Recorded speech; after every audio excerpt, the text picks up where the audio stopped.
During a family dinner with my son and his wife, where we finally made peace after years of silence, I received a text message from an unknown number. Get up and go. Now. Don't say anything to your son. I decided to listen and learned the terrible truth, which made my hair stand on end. 30 minutes later, the police were knocking on their door. You won't believe what happened next. Before we continue, please subscribe to the channel and let us know where you are listening in the comments. The dish soap bubbles clung to my weathered hands as I scrubbed Margaret's favorite coffee mug for the third time this week. Same routine every evening. Wash the single plate, single fork, single cup that marked another solitary dinner. The kitchen felt cavernous without her humming while she cooked, without her gentle scolding about leaving newspapers scattered across the table. I dried the mug carefully and placed it in the dish rack, where it always sat, like a shrine to better times. The refrigerator hummed its lonely tune, decorated with faded photos held by mismatched magnets. My eyes found the picture of Rick at his high school graduation, 17 years old, grinning in his cap and gown, Margaret's arm wrapped around his shoulders. Before the arguments, before the money, before the silence. The phone's shrill ring cut through my reverie like a knife. My wet hands fumbled for the dish towel as the phone continued its insistent demand. The wall-mounted receiver felt cold against my palm as I lifted it. Squinting at the caller ID through my reading glasses, the number made my breath catch. Rick. For a moment, I couldn't move. A year of silence stretched between us like an ocean. The last time we'd spoken, he'd stormed out after I'd refused to loan him money for his investment opportunity. Margaret would have handled it better. She always knew the right words. Hello? My voice came out rougher than intended. Dad? Rick's voice carried that same uncertain tone from his childhood, when he'd broken something valuable and wasn't sure how much trouble he was in. It's me. I gripped the phone tighter, my heart hammering against my ribs. Rick, I wasn't expecting... I know it's been... He paused, and I could hear him breathing. Too long. Way too long. I moved slowly to my armchair, the one Margaret had insisted we buy because it supported my back properly. The leather was worn smooth from years of evening news and Sunday crosswords. How are you, son? I'm good. Really good. Emma and I, we've been talking, and we realized how much we miss having you around. How much we miss... family. The word hung in the air between us. Family. Something we'd been once before pride and money and stubborn silence built walls between us. I miss it too, I admitted, surprised by the honesty in my own voice. Dad, would you consider coming for dinner? Tonight? Emma's making that pot roast you always loved, and we could talk. Really talk. Like we used to. I stared at the family photo on my side table. Rick, Emma, Margaret, and me at their wedding 5 years ago, before everything went wrong. Margaret always said families find their way back to each other, given time. Tonight? My voice betrayed my surprise. I know it's short notice, but Emma's already started cooking, and we don't want to wait anymore. We've wasted enough time. Something in his voice tugged at my heart, a vulnerability I remembered from when he was small and afraid of thunderstorms. Maybe Margaret had been right. Maybe families really could heal. What time? I heard myself saying. 7:30? I'll text you the address. We moved to Montclair last year. Montclair, expensive territory. But then Rick had always been ambitious. I'll be there. Dad? His voice softened. Thank you for giving us another chance. After I hung up, I sat in the gathering dusk, holding the family photo in my trembling hands. Margaret smiled up at me from the frame, and I could almost hear her whisper, It's time, Jonathan. It's time to come home. The silence that followed the dial tone felt different somehow, charged with possibility instead of emptiness. I set the family photo carefully back on the side table and rose from my chair with a purpose I hadn't felt in months. Tonight would be different. Tonight, I'd have my son back. Upstairs, my bedroom felt like a museum of memories. Margaret's perfume bottles still lined her dresser, dust motes dancing in the late afternoon light, streaming through lace curtains. I opened my closet and pushed past everyday shirts and worn sweaters, until my fingers found the navy suit hanging in protective plastic. The fabric felt substantial between my fingers. Wool blend that Margaret had insisted on when she'd surprised me with it for Rick's graduation. "You need something nice for important occasions," she'd said, smoothing the lapels with her careful hands. "And our son graduating is definitely important." I carried the suit to the bed and unwrapped it slowly, remembering how proud I'd felt walking into that auditorium, Margaret on my arm watching Rick cross the stage. The same suit had seen me through job interviews, anniversaries, and Margaret's funeral. Tonight, it would witness another milestone. The shower's hot water loosened muscles I didn't realize I'd been tensing. As I shaved, I caught my reflection studying me with hopeful eyes. When had I gotten so old? The lines around my eyes had deepened, and silver now dominated my temples. Would Rick notice? Would Emma see how lonely I'd become? Margaret's cologne sat on the bathroom counter where I'd left it after her passing. Chanel No. 5, her Christmas gift to herself every year. I touched the bottle briefly, then reached for my own aftershave. Some memories were too precious to borrow from. Dressed and ready, I surveyed my reflection one final time. The suit still fit well, though perhaps a bit looser than before. I selected a bottle of aged whiskey from the cabinet, a peace offering, something to bridge the gap between past hurts and future hopes. My phone buzzed with Rick's text. 247 Elmwood Drive, Montclair. Can't wait to see you, Dad. I called for an Uber, my fingers hesitating over the keyboard as I typed the address. Montclair was 40 minutes away, another world from my modest Brooklyn neighborhood. The app showed a wait time of 8 minutes. Standing by my front window, I watched familiar brownstones blur into evening shadows. Mrs. Chen from next door waved from her stoop, and I waved back, feeling lighter than I had in months. Maybe tonight would change everything. Maybe family really could find its way home. The Uber arrived precisely on time, a clean sedan with a friendly driver who commented on the nice weather as we pulled away from the curb. As Brooklyn gave way to highways and highways gave way to manicured suburbs, I watched the world transform outside my window. Houses grew larger, lawns more pristine, driveways wider. By the time we crossed into New Jersey, I was staring at mansions that could have housed 6 families like mine. "Montclair's a beautiful area," the driver remarked, noting my wide-eyed observation. "A lot of successful folks out here." "I'm visiting my son," I replied, pride swelling in my chest, despite my confusion about how Rick could afford such luxury. "Lucky man, having family in a place like this." "Lucky indeed," I thought, though unease crept into my excitement. How exactly had Rick managed to buy a house in one of New Jersey's most expensive zip codes? The Uber slowed to a stop before a house that belonged in architectural magazines. I sat frozen in the back seat, staring up at stone columns and perfectly manicured topiaries that probably cost more than my monthly rent. A circular driveway curved around an ornate fountain, where water danced in the early evening light. 2 luxury cars, a Mercedes and a BMW, sat parked like gleaming statements of success. "This is it, sir," the driver announced cheerfully. "Beautiful place."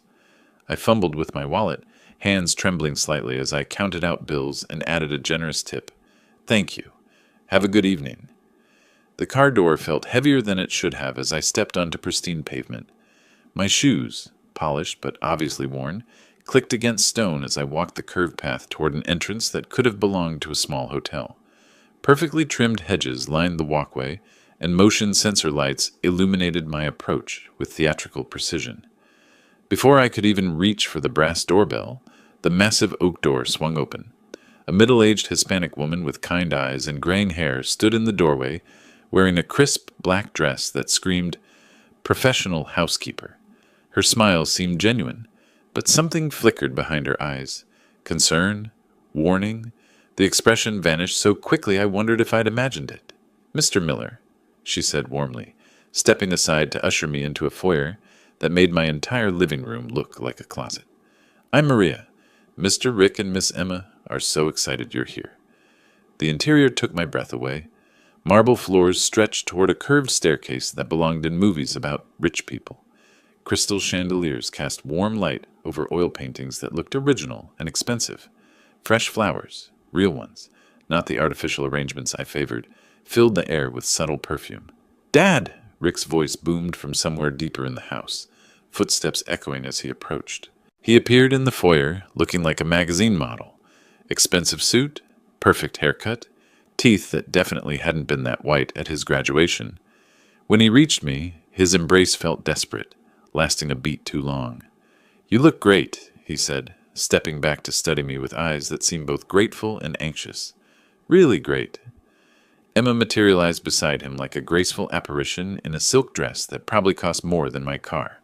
Her makeup was flawless, her jewelry subtle but clearly expensive, her smile so perfect it felt rehearsed. "Jonathan!" She swept forward to kiss my cheek, enveloping me in expensive perfume. "You look wonderful. We're so happy you're here." I managed a smile, still overwhelmed by the sheer opulence surrounding us. "This place is incredible. How do you—" "Real estate," Rick interrupted quickly, his laugh a little too bright. "Caught the market at exactly the right time. Lucky timing, mostly." Something about his tone made me pause, but Emma was already taking my arm with practiced grace. "Come, let's get you settled. Maria, could you take Mr. Miller's coat?" I handed over my jacket, my best one, though it suddenly felt shabby in these surroundings. Maria accepted it with another of those kind but troubled smiles, disappearing toward what I assumed was a coat closet large enough to house a small family. "I brought this," I said, offering the whiskey bottle I'd selected so carefully. "Thought we could share a drink." Rick's face lit up as he examined the label. "Dad, this is fantastic. You shouldn't have, but I'm glad you did." He clapped my shoulder with enthusiasm that felt slightly forced. "Emma's been cooking all afternoon. She remembered how much you love pot roast." How did Emma remember my food preferences? We'd shared perhaps 3 meals together in 5 years, and I couldn't recall pot roast being a topic of conversation. But her smile was so warm, so welcoming that I pushed the thought aside. "You're too kind," I told her, meaning it despite my confusion. "Family takes care of family," she replied smoothly, linking her arm through mine. "That's what matters most." Rick led us toward what I assumed was the dining room, his stride confident, but something tight around his eyes. Maria had vanished somewhere into the house's depths, leaving us in this perfect tableau of family reunion. As we walked through rooms that belonged in decorating magazines, I tried to reconcile this obvious wealth with the son who'd asked me for money just a year ago. The dining room opened before us like something from a period drama.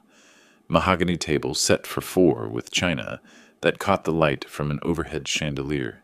Silver gleamed against white linen, and the scent of cooking pot roast drifted from somewhere beyond swinging doors. That probably led to a kitchen larger than my apartment. "This is beautiful," I breathed, genuinely awed. Emma beamed at the compliment. "We want tonight to be special. We want to start over, Jonathan. All of us." As Rick pulled out my chair with the practiced ease of someone accustomed to formal dining, I found myself hoping Margaret could see this moment. Her boy had made something of himself, found success beyond our modest dreams. Maybe she'd be proud of how he'd turned out. Maybe she'd approve of this chance at reconciliation I was about to take. The dining room welcomed us like a scene from a lifestyle magazine. Crystal glasses caught the chandelier's warm light, casting tiny rainbows across starched white linens. Silver gleamed against bone china that probably cost more than my monthly rent. Each place setting looked like artwork, multiple forks arranged with military precision, cloth napkins folded into perfect peaks.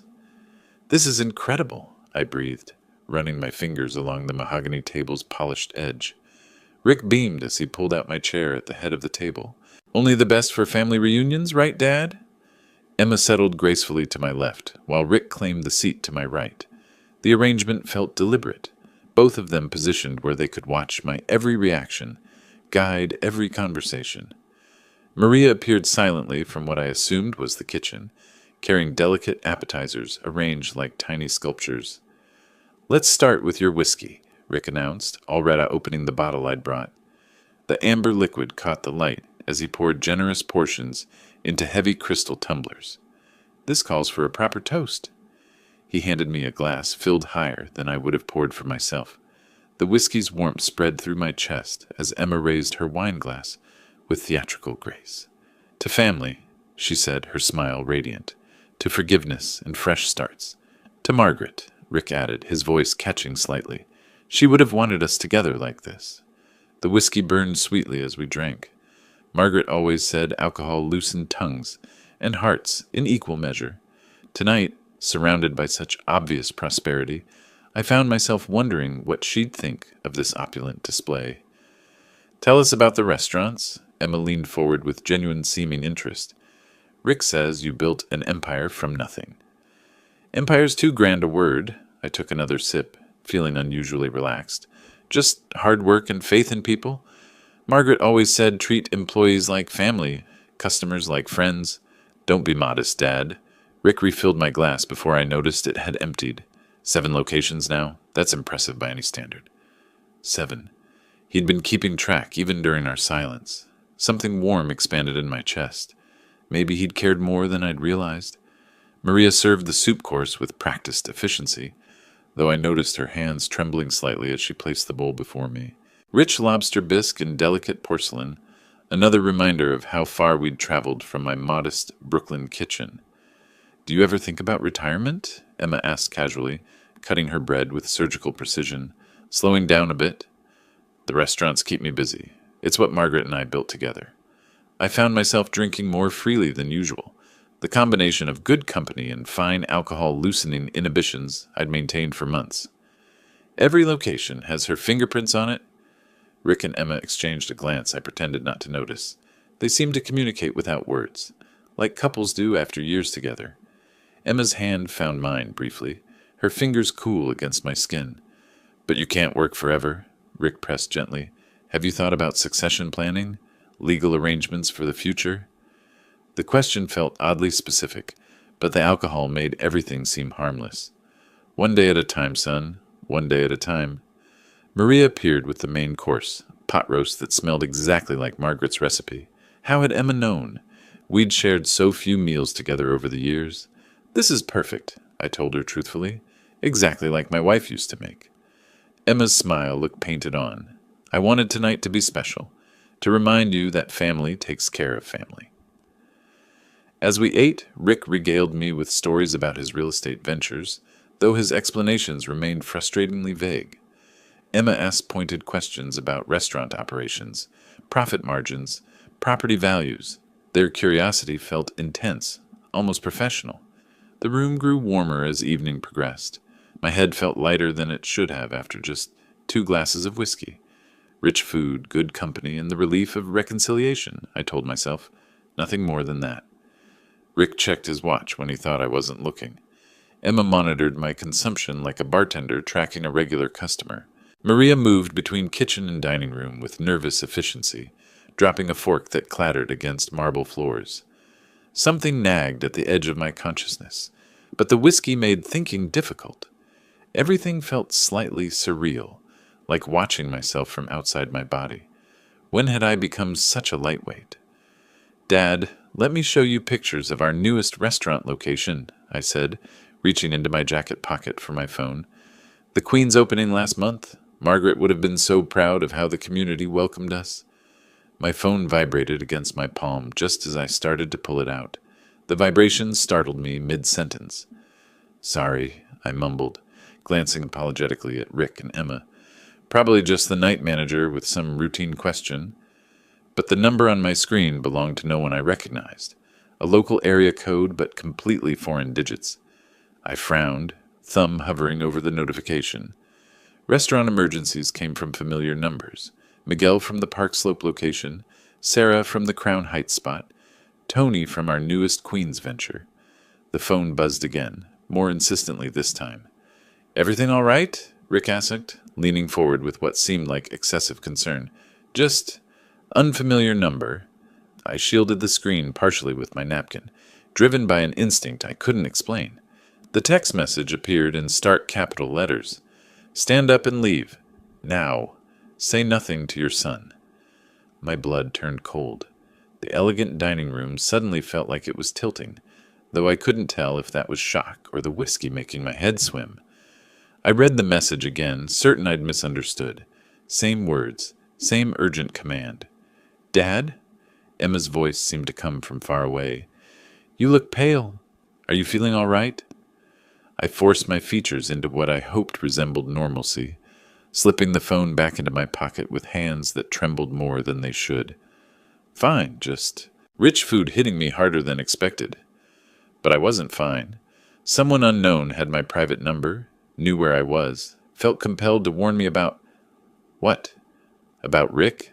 About this perfect evening that suddenly felt like an elaborate stage production?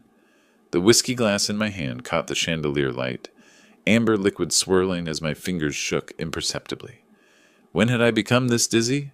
2 glasses shouldn't affect me this strongly, not with a full meal. Maybe some water? Emma suggested smoothly, already signaling Maria. Rick studied my face with sharp attention. You sure you're okay? You went completely white there for a second. I'm sure. The lie came easier than it should have. Just need to... Excuse me for a moment. Bathroom? Of course. Rick pointed toward the hallway. Second door on the left. We'll wait for you. Maria's bringing dessert. I stood carefully, testing my balance. The room swayed slightly, but I managed to walk normally toward the hallway. Behind me, Rick and Emma's voices continued in low, concerned tones. The hallway stretched before me, lined with expensive artwork and subtle lighting. Second door on the left led to what I assumed was a powder room, but instead of turning left, something made me continue, straight toward what looked like a kitchen entrance. The anonymous message burned in my memory. Whoever sent it knew something I didn't. Someone felt I was in enough danger to risk exposure by warning a complete stranger. Maria stood at an enormous sink, washing crystal glasses with methodical precision. Her back was turned toward me, but she didn't acknowledge my presence even though my footsteps must have been audible on the marble floors. She continued her work as if I were invisible. The kitchen's back door stood just beyond her, leading to what looked like a garden. Freedom, fresh air, space to think clearly away from Rick and Emma's watchful eyes. I moved quietly past Maria, expecting her to turn, to question my presence, to alert my hosts. She never looked up from her washing, though her shoulders tensed slightly as I passed. The door opened silently onto a manicured lawn that could have belonged to a country club.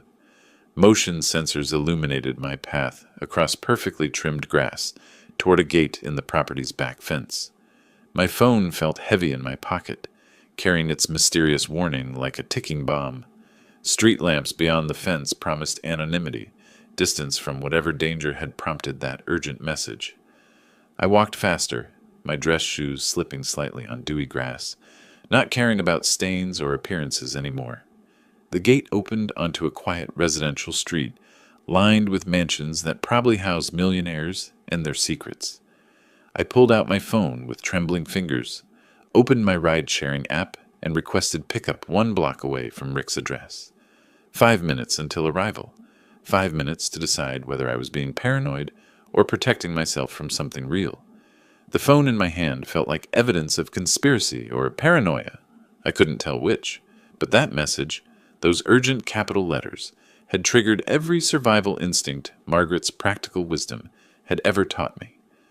When someone warns you about danger, she'd always said, listen first and ask questions later. The Uber's headlights appeared at the end of the block, cutting through suburban darkness like a lifeline. I climbed into the back seat, gave the driver my Brooklyn address, and immediately dialed the number that had shattered my evening. It rang twice before a voice answered. Careful, anonymous, deliberately neutral. I hoped you would call this number. Who is this? My voice came out rougher than intended. Why did you warn me? I cannot reveal myself, but you were in immediate danger tonight. That's impossible. I was having dinner with my son. A pause that stretched too long. Then, your son owes $2.3 million to people who break bones when payment is late. The Uber driver glanced in his rearview mirror as we merged into traffic, probably wondering why his passenger had gone completely silent mid-conversation. I gripped the phone tighter, the anonymous voice's words echoing in my head like hammer blows. That's impossible, I repeated, though my voice lacked conviction. Rick owns real estate. He lives in a mansion. Borrowed against everything to fund gambling debts, underground casinos, high-stakes poker, sports betting with organized loan sharks. The voice remained calm, methodical. 2 weeks to pay or face serious physical consequences. My free hand found the door handle instinctively, as if I could escape this information by fleeing the moving car. Through the window, expensive Montclair neighborhoods blurred past, perfect lawns hiding imperfect secrets. Even if that were true, I said slowly, what does it have to do with warning me away from dinner? The whiskey you brought contained zetrasolum. It multiplies alcohol effects by a factor of 5, making you extremely susceptible to suggestion. The words hit like a physical blow. The unusual dizziness, the way 2 glasses had affected me like 6. My increasing willingness to discuss business details I'd normally keep private. That's... I stopped, remembering Rick's eager insistence on opening my gift immediately, Emma's careful monitoring of my consumption, their coordinated refilling of my glass before I'd noticed it emptying. Legal documents were prepared in advance. The voice continued relentlessly. Complete transfer of your restaurant properties and business assets. Power of attorney granting your son full control. The only missing element was your signature. The Uber driver kept his eyes on the road, professionally ignoring his passenger's obvious distress. I stared out at suburban streets that looked suddenly sinister, every well-lit window potentially concealing similar betrayals. How do you know all this? That doesn't matter. What matters is that you escaped before signing anything. Zetrasolum combined with alcohol can cause memory gaps, making it easy to claim you willingly transferred everything. I thought about Rick's nervous energy, Emma's rehearsed warmth, their pointed questions about succession planning and retirement. The evening replayed in my memory with horrifying new context. Every toast, every refilled glass, every strategic touch designed to lower my guard. My son wouldn't, but the protest died in my throat. The boy who'd once asked me to read him bedtime stories had grown into a man desperate enough to drug his own father. The loan sharks gave him 2 weeks. That deadline is in 11 days. Why are you helping me? I asked finally. Because what they planned was wrong. Because you deserve to know the truth about people you trust. The anonymous caller knew details no stranger should possess. Debt amounts, drug names, illegal document specifics. Someone with intimate access to Rick and Emma's conspiracy. Who are you really? Someone who sees more than people realize. Someone who couldn't stand by and watch an innocent man be destroyed by family greed. Maria. The realization hit me like lightning. Her nervous efficiency during dinner, the way she'd avoided eye contact, her deliberate non-reaction when I'd passed through the kitchen. She'd known about the plan and chosen conscience over employment security. Thank you, I said quietly. Don't thank me yet. They'll realize you're gone soon. Rick is desperate enough to try again, possibly with more dangerous methods. The Uber continued toward Brooklyn, each mile increasing the distance between me and the son I thought I knew. My phone showed 3 missed calls from Rick's number, probably wondering what was taking so long in the bathroom. What should I do? Protect yourself. Change locks. Inform your lawyers. Move financial assets to accounts Rick can't access. He knows your business inside and out. Every vulnerability. Every routine. The driver caught my eye in the mirror. We're about halfway to Brooklyn, sir. You doing all right back there? I nodded, not trusting my voice. Through the phone, I could hear the anonymous caller, breathing steadily, waiting for my next question. Will you testify, if this goes to court? I can't, but the truth has a way of surfacing when people dig deep enough. 3 more missed calls appeared on my screen. Rick's panic would be growing as bathroom minutes stretched into an obvious absence. Soon he'd realize I'd fled deliberately, and desperation would make him dangerous. Be very careful, the voice warned. Desperate people make desperate choices. Your son has 11 days to find $2.3 million, or face consequences worse than bankruptcy. The call ended, leaving me alone with the Uber driver's soft jazz and the weight of complete family destruction. In one evening, I'd gained a son and lost him again, learned the price of trust and the cost of naivety. My phone buzzed with a text from Rick. Dad, where are you? We're worried sick. I stared at the message, then deleted it without responding. The man who'd sent those words had planned to drug me unconscious and steal everything Margaret and I had built together. The Uber driver cleared his throat gently. Sir, we're approaching the Brooklyn Bridge. Still want to go to the original address? I looked out at the city lights reflecting off dark water, then back at my phone showing the route to Montclair, still available in my GPS. Safety lay ahead in Brooklyn, but confrontation waited behind in New Jersey. For the first time in my life, I had to choose between protecting myself and protecting what remained of my family. Brooklyn's familiar skyline beckoned through the Uber's windshield, promising safety and the comfort of my worn armchair, where Margaret's memory lived in every thread.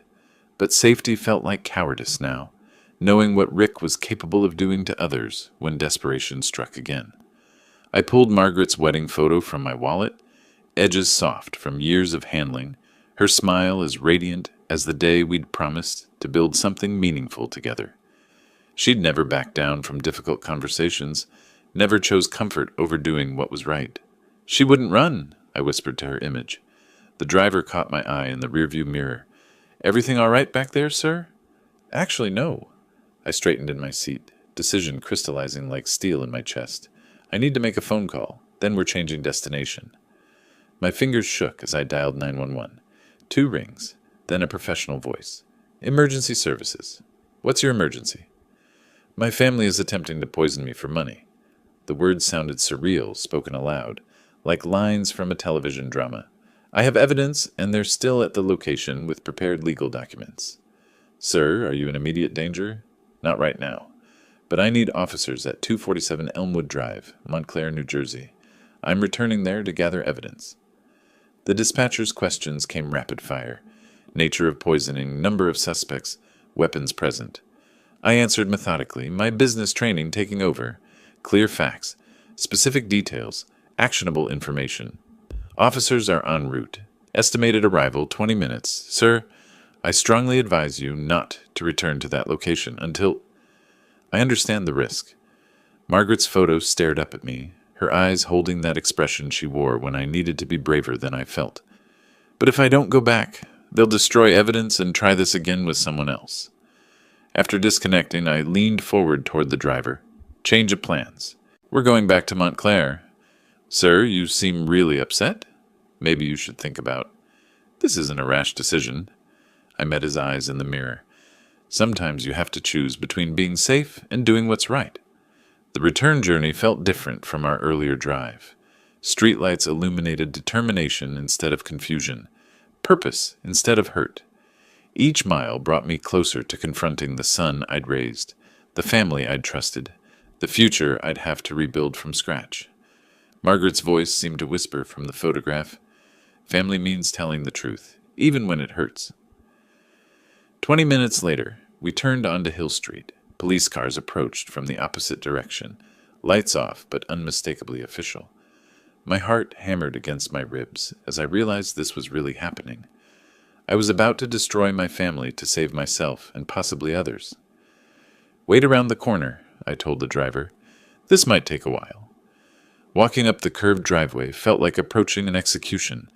The mansion's perfect exterior concealed such calculated evil, such desperate betrayal. My hand trembled as I reached for the doorbell. Time to face my son. The doorbell's chimes echoed through the mansion like a death knell. Footsteps approached quickly, too quickly for casual concern. Rick yanked the door open, relief and suspicion warring across his features. Dad, where have you been? His smile looked painted on. We were getting worried sick. Sorry, son. I forced my voice into apologetic tones. I needed some fresh air. Felt dizzy after all that rich food. Dizzy? His eyes sharpened. You were gone for almost half an hour. Emma thought something terrible had happened. Time got away from me. Beautiful neighborhood you have here. I walked further than intended. Emma appeared behind Rick, her designer dress wrinkled from nervous pacing. Her perfect hostess mask slipped for just a moment, revealing raw panic underneath. Jonathan, you gave us such a scare. She reached for my arm with fingers that trembled slightly. Are you feeling better now? Much better, thank you. I allowed her to guide me back inside, noting how her grip lingered too long, too tight. Just needed to clear my head. The foyer felt smaller now, oppressive rather than impressive. Every expensive detail reminded me of the blood money that had purchased this illusion of success. Perhaps you had too much wine with dinner? Emma's laugh sounded brittle. Let's get you some water, and actually, I think I'd like to sit down again. I moved deliberately toward the dining room. If that's all right? Rick and Emma exchanged a glance laden with meaning I was supposed to miss. Their coordinated response felt rehearsed, like actors who'd forgotten their lines. Of course, Dad. Whatever you need. The dining room had been hastily reorganized during my absence. Papers that might have been scattered across the table were nowhere to be seen. Maria moved efficiently between kitchen and dining room, her nervous energy more pronounced than before. I settled back into my chair at the head of the table, noting how Rick and Emma flanked me exactly as before. The crystal glasses had been cleared, the dinner plates stacked, but the atmosphere crackled with unspoken tension. I hope you don't mind, Emma said carefully, but we cleaned up a bit. Didn't want to leave Maria with too much work. Very considerate. I smiled blandly, wondering what evidence they'd hidden while I was gone. Rick drummed his fingers against the mahogany table, a nervous habit from childhood that betrayed his anxiety now. So, Dad, feeling completely recovered? No more dizziness or confusion? The question carried undertones I pretended not to hear. Clear as a bell, son. That fresh air worked wonders. Emma leaned forward with calculated concern. You know, rich meals can affect people differently as we get older. Perhaps next time we should plan something lighter. Next time. As if there would be one after tonight. I've always had a strong constitution, I replied evenly. Takes more than good food and wine to slow me down. Maria appeared with fresh water glasses, her movements sharp and efficient. When she placed mine before me, her fingers brushed the table edge in what might have been an accidental tremor. Rick checked his watch, a gesture so subtle I almost missed it. Whatever timeline they were working against was growing shorter. Well, he said with forced brightness, since you're feeling better, maybe we could continue our evening. I know Emma was looking forward to more conversation. Absolutely. Emma's smile could have powered the chandelier. We have so much catching up to do. But something had shifted during my absence. Their desperation was showing through the cracks in their performance, and I could sense the evening building toward a crescendo. Rick stood suddenly and moved toward the liquor cabinet. Dad, let's have one more toast before the evening ends. Rick's hands trembled almost imperceptibly as he measured whiskey into fresh crystal tumblers. I watched him work, noting how he lingered over my glass, adding extra liquid that caught the light differently than the amber spirits. You know, I began casually, I want to tell you about the day you were born, Rick. His shoulders tensed slightly. Dad, that's sweet, but maybe we should toast first? This whiskey is too good to let it get warm. This is important, son. I settled back in my chair, hands folded peacefully. Your mother was in labor for 14 hours. Longest day of my life. Emma leaned forward with forced enthusiasm. Jonathan, the whiskey will lose its flavor if we wait too long. Can't we drink and listen at the same time? Patience, dear. Some stories can't be rushed. I watched Rick carry the glasses toward our table, noting the slight sediment swirling in mine when it caught the chandelier light. Where was I? Oh yes, Margaret was convinced something was wrong, because labor was taking so long. Rick set my glass down carefully, ensuring I could see the generous portion he'd poured. His own glass contained significantly less, crystal clear without any unusual particles. The doctor kept assuring us everything was normal, I continued, lifting my glass as if to examine the whiskey's color. But your mother had instincts about these things. She always knew when something wasn't quite right. Fascinating, Emma interrupted, her smile growing strained. But surely that toast is getting warm. Family stories are so much better with good whiskey. I swirled my glass gently, watching foreign particles dance in the amber liquid. Zetrasolemn, according to my anonymous caller. Enough to make me compliant, suggestible, vulnerable to signing away everything Margaret and I had built together. You're absolutely right about savoring good whiskey, I agreed, bringing the glass closer to my lips without drinking. Margaret always said patience makes everything taste better. Rick's eye twitched. Dad, you've been talking for 10 minutes. The whiskey really is getting warm. Time flies when you're sharing memories. I gestured expansively with my glass, using the motion to avoid actually drinking. Did I mention how tiny you were? Just 6 pounds, but you had the strongest grip I'd ever felt. Emma stood abruptly and moved behind my chair, her hands settling on my shoulders with practiced intimacy. Jonathan, you're such a wonderful storyteller. Why don't we toast to Rick's birth? Then you can continue. Her fingers pressed against my shoulders with increasing insistence. I could feel her desperation through her touch. The plan was falling apart, and they knew it. Your mother said you'd be stubborn from day one, I continued, pretending not to notice Emma's pressure. She was right, wasn't she? Once you set your mind on something, nothing could stop you. Rick's composure cracked slightly. Dad, please, just one sip, then tell us about Mom. The thing about stubbornness, I mused, still holding my untouched glass, is that it can be a virtue or a vice. Margaret always worried about which way you'd choose. The room fell silent, except for the soft clink of Maria washing dishes in the kitchen. Rick and Emma stared at me with barely concealed frustration, their perfect plan unraveling with each passing minute. I think, I said slowly, Margaret would be heartbroken to see what choices you've made. Rick's face went white. What do you mean by that? Before I could answer, 3 sharp knocks echoed from the front door. Authoritative, unmistakable. Police! Open the door! Rick's glass slipped from his fingers, shattering against the marble floor as his face drained of all color. The metallic click of handcuffs cut through the dining room's stunned silence like a judge's gavel. Rick stood frozen, his face the color of old parchment, as the senior officer stepped forward with practiced authority. Richard Miller, you're under arrest for attempted poisoning, conspiracy to commit fraud, and elder abuse. The officer's voice carried the weight of years spent dealing with family betrayals. You have the right to remain silent. This is insane. Rick's voice cracked like a teenager's. Officer, this is just a misunderstanding. My father is confused. Dad, please. Emma's hysteria built like a kettle reaching boil. Tell them this is all some terrible mistake. I stood slowly, the untouched glass of poisoned whiskey still in my hand. The sediment swirled like guilty secrets in amber liquid. There's no mistake. This glass contains zetrosolum. My son added it to make me sign business transfer documents. The junior officer accepted the glass with latex gloves, holding it up to the chandelier light. The foreign particles were clearly visible, undeniable evidence of calculated betrayal. Sir, attempted poisoning carries 8 to 12 years minimum sentence, the senior officer informed Rick as the handcuffs clicked into place. Conspiracy and elder abuse add additional time. Rick's knees buckled slightly. 12 years? But the loan sharks? They'll kill me if I don't pay in 11 days. Emma's face drained of color. Rick, shut up. Don't say anything else. But Rick was beyond strategic thinking. Dad, you don't understand. They threatened to break my legs, then kill me. I had no choice. You had choices, I replied quietly. You chose gambling over family. You chose crime over honest work.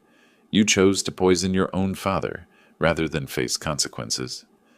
The officers exchanged glances. They'd heard desperate justifications before, but attempted patricide for gambling debts registered as particularly disturbing.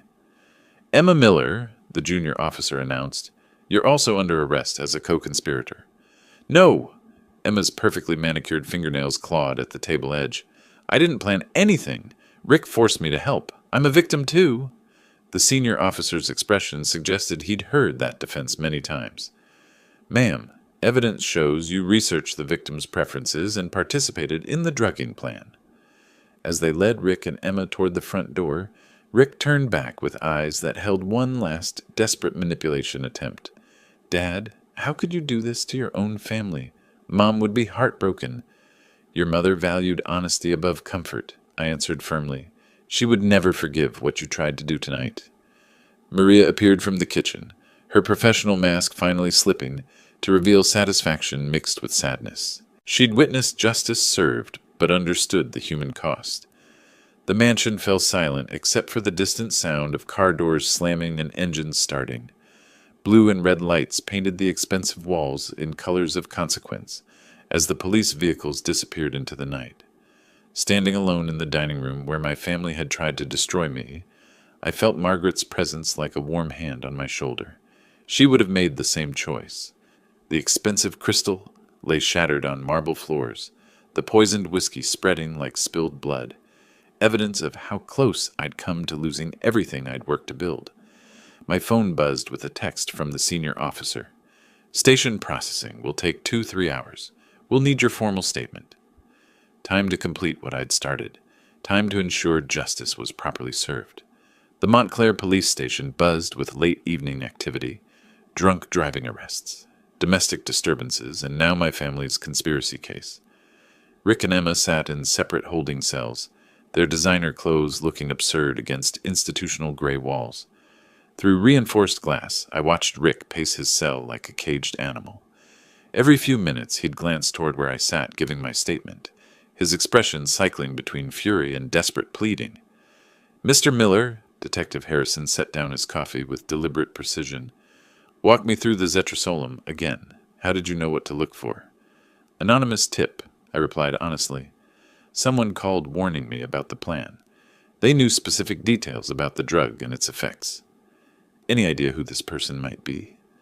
I thought about Maria's nervous efficiency during dinner, her careful positioning to observe without seeming to watch.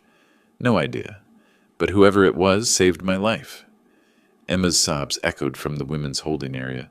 Through the station's chaos, her hysteria stood out like a siren. This is all Rick's fault, her voice carried. I just went along because I was scared. Detective Harrison raised an eyebrow. Fear doesn't typically excuse conspiracy to commit elder abuse and fraud. We found the prepared legal documents in Mr. Rick's office. Power of attorney, business transfers, the whole package. How long will they serve? Attempted poisoning alone. 8 to 12 years. Add conspiracy, elder abuse, and fraud. Rick's looking at 15 to 20. Emma might get less if she cooperates, but she's still facing serious time. The numbers felt surreal. My son would spend his 40s in prison because he couldn't accept responsibilities for his gambling addiction. The loan sharks he mentioned, Detective Harrison continued, will need details about those threats. Might help explain his desperation, though it won't excuse attempted murder. Through the window, I could see Rick slumped on his cell's narrow bench, head in his hands. 20 years of my life raising him, teaching him right from wrong, building a legacy he could inherit, all destroyed by his inability to face consequences like an adult. Dad! His voice suddenly boomed through the station as he spotted me through the glass. Please, I'll pay it all back. I'll go to treatment. I'll change. The same promises he'd made during our last argument about money. The same manipulation that had worked when he was younger, and I was more naive about enabling destructive behavior. Mr. Miller, Detective Harrison observed my son's outburst, he's going to keep trying to manipulate you. Standard pattern with family financial crimes. I know. His mother always said I was too soft with him. Maybe if I'd been stronger earlier. Not your fault, sir. Adult children make their own choices. Emma appeared at her cell window, makeup streaked down her cheeks like war paint. Jonathan, please talk to them. Tell them I was coerced. I never wanted to hurt you. Her desperation felt familiar, the same tone Rick had used when caught in childhood lies. Neither of them accepted responsibility. Both blamed circumstances beyond their control.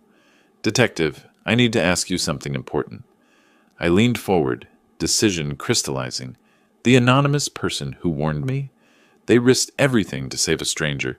If I knew who they were, I'd want to help them. Understood. If they come forward, we'll make sure their cooperation is noted.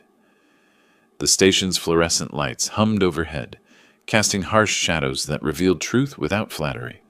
My family's perfect facade had crumbled completely, exposing the desperate criminality underneath. 3 hours later, paperwork complete and formal statements recorded, I stood in the station lobby. The officer approached with car keys. Ready to go home, Mr. Miller? We'll drive you back to Brooklyn. I pulled out my phone, staring at the number that had saved my life. Actually, I need to make one call first, to thank someone who deserves to know how this ended. The phone rang twice before a familiar voice answered, no longer disguised by fear, but warm with genuine concern. This is Maria Gonzalez. How are you, Mr. Miller? Maria. Relief flooded through me like warm sunlight. You were right there the whole time. You saw everything and still found the courage to save me. I couldn't let them hurt you. You treated me with kindness when your son and his wife treated me like furniture. Sitting in the police station lobby at nearly midnight, I found myself crying for the first time since Margaret's funeral. not from pain, but from overwhelming gratitude for this woman's moral courage. Maria, how did you know? About the Zetrasolum, the documents, all of it? 3 days ago, I was cleaning Mr. Rick's office when I heard them planning. They spoke as if I wasn't human, like I couldn't understand English, or wouldn't matter if I did. The casual cruelty struck me harder than the attempted poisoning. My son had become someone who dismissed human dignity based on job titles and immigration status. They discussed everything: the drug, how much to use, where to hide the papers. Miss Emma researched your favorite foods, your business routines, everything needed to manipulate you. You risked your job, possibly deportation, to warn a stranger? Not a stranger, her voice softened. A good man who reminded me of my father. Someone who said, please, and thank you, and actually looked at me when speaking.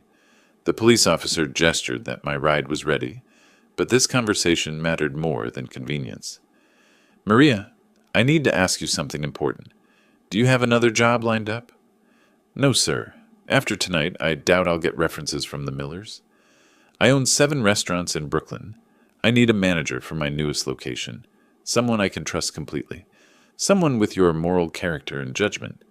Silence stretched across the phone connection. When Maria spoke again, her voice trembled with emotion. Mr. Miller, you don't have to. This isn't charity. I need employees who do the right thing when no one's watching. You proved tonight that you're exactly that person. The salary would be $60,000 to start, health benefits, profit sharing after 1 year, plus all the job training you need to advance in restaurant management. Maria's sob was audible through the phone. Sir, I don't know what to say. Say you'll start Monday morning, 10 a.m. at the Crown Heights location. I'll be there to personally train you. The police officer waited patiently while I completed arrangements with Maria. Address exchange, start date confirmation, promise of work visa assistance if needed. When I finally hung up, I felt lighter than I had in months. The ride back to Brooklyn passed in comfortable silence. Streetlights illuminated familiar neighborhoods, where honesty still mattered more than wealth, where people worked hard without expecting others to fund their mistakes. My modest house welcomed me like an old friend. Inside, family photos covered the refrigerator, Rick at various ages, Emma at their wedding, Margaret smiling from better times. I removed Rick's photo carefully, not destroying it, but placing it in a kitchen drawer. Some memories deserved preservation, but not daily visibility. Emma's wedding picture followed. Margaret's photo remained on the refrigerator, her smile approving of justice served, and new friendships earned through moral courage. On my calendar, I wrote, Maria, 10 a.m. Monday, in the space reserved for important appointments. Below that, new beginning. Outside, Brooklyn hummed with honest late-night activity. Night shift workers heading home, early shift workers starting their day. People who understood that integrity couldn't be purchased with borrowed money or stolen through family manipulation. Margaret would have loved Maria's story. She always said the best employees were those who did right things for right reasons, regardless of personal cost. My phone buzzed with a final text from Detective Harrison. Both suspects formally charged. Trials scheduled for August. Your testimony will be crucial. I turned off the lights and headed upstairs, finally ready to sleep peacefully. Tomorrow would bring new challenges, but tonight justice had been served by good people, making difficult choices. In my bedroom, Margaret's cologne still sat on the dresser, a reminder that love means protecting people from harm, even when that harm comes from family, especially when it comes from family. If you like this story, please like this video, subscribe to the channel, and share your impressions of this story in the comments. To listen to the next story, click on the box on the left. Thank you for watching.